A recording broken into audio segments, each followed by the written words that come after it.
ఎన్నికలు ఉన్నప్పుడు మాత్రమే రైతు భరోసా పంటల బోనస్ ఇస్తున్నారని మాజీ మంత్రి BRS senior MLA Harish Rao ఆరోపించారు.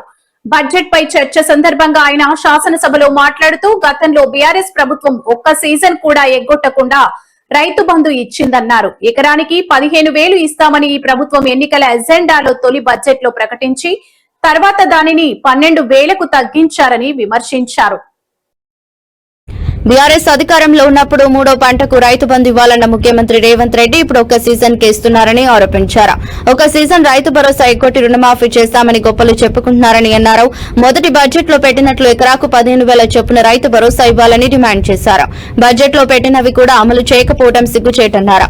గత 2 బడ్జెట్లలో పెట్టిన పంటల బీమా ఈ బడ్జెట్ లో మాయమైందని అన్నారు. రైతు కూలీలకు ఏడాదికి 12,000 ఇస్తామని 2 బడ్జెట్లలో పెట్టారని గుర్తు చేశారు. కానీ ఒక్కసారి కూడా ఇవ్వలేదని మండిపడ్డారు. జాబ్ క్యాలెండర్ ను త్వరలో ప్రారంభిస్తామని చెప్పి గత బడ్జెట్ లో చెప్పి ఈసారి ఆ ప్రస్తావన కూడా తెలియదని విస్మరించారు.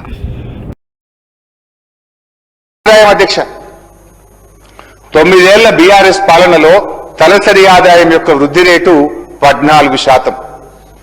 2024-25 కాంగ్రెస్ పాలనలో తలసరి ఆదాయం వృద్ధి రేటు 10.6%. 2025-26 కాంగ్రెస్ 2వ సంవత్సరం పాలనలో తలసరి ఆదాయం వృద్ధి రేటు 10.2%. మరి కాంగ్రెస్ పాలనలో తలసరి ఆదాయ వృద్ధి రేటు పడిపోయిందా పెరిగిందా? నాటి బీఆర్ఎస్ పాలనలో 14% ఉంటే మొదటి సంవత్సరం 10.6%, కాంగ్రెస్ పాలనలోని 2వ సంవత్సరం 10.2%కి పడిపోయింది. అధ్యక్ష, ఒక కష్టం ఎంత కష్టం. ముఖ్యమంత్రి ఢిల్లీ బాయే, జాబులేమో రాకపాయే, కడుపు మండి ర్యాలీ తీస్తే లాఠీ చార్జీ చేసుడాయే, తలలు పగిలి నెత్తుడాయే, అశోక్ నగరే చిత్తడాయే, కాంగ్రెస్ కోటేసిన నిరుద్యోగికి ఎంత కష్టం ఎంత కష్టం. వటిగారు సైజ్ అధ్యక్ష, ఇంట్లో మాత్రం బడ పెంచింది అధ్యక్ష. ఒరే ఏం పెంచుడు, ఆయన చక్కెరచ్చి పట్టుకోవాలి.